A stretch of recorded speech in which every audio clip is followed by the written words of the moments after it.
Today I want to talk about how books can help your genealogy research. And I'm using as an example this rather thin book. It's by an author named Sheila Sedgwick. It was published about 15 years ago, and the author has since passed away. But this book probably gives me more insights into the daily lives of my ancestors from a certain area of Scotland than any other book or online source I've ever seen. And basically, this person, she grew up in this area of Scotland. It's called Deeside. And she recounts all of the superstitions, or many of the superstitions that she grew up with as a young girl, and also that she's researched in the years since, because she was an amateur local historian. And it's a really fantastic thing, because I'm quite sure that my ancestors would have been familiar with this. For instance, here's a very simple example. Pictures. It is still a local belief that if a picture falls from a wall, it foretells a death in the household. Laughter. If a member of the family laughed before breakfast, that was not a good sign. There would be tears before night. I mean, some of these superstitions are very grim.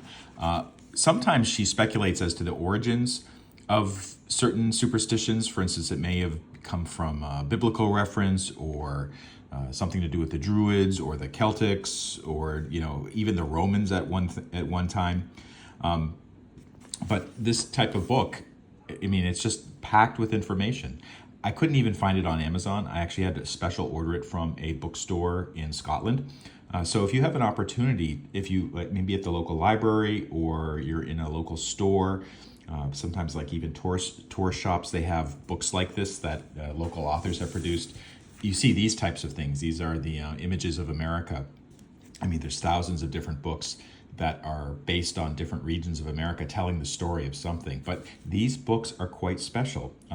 People are so addicted to using Ancestry or Family Search to find information, and they're overlooking books that may have special stories or special insights that you will never find online. You just have to do a little work to seek them out. So anyways, that's my thoughts on books about local history or local genealogy.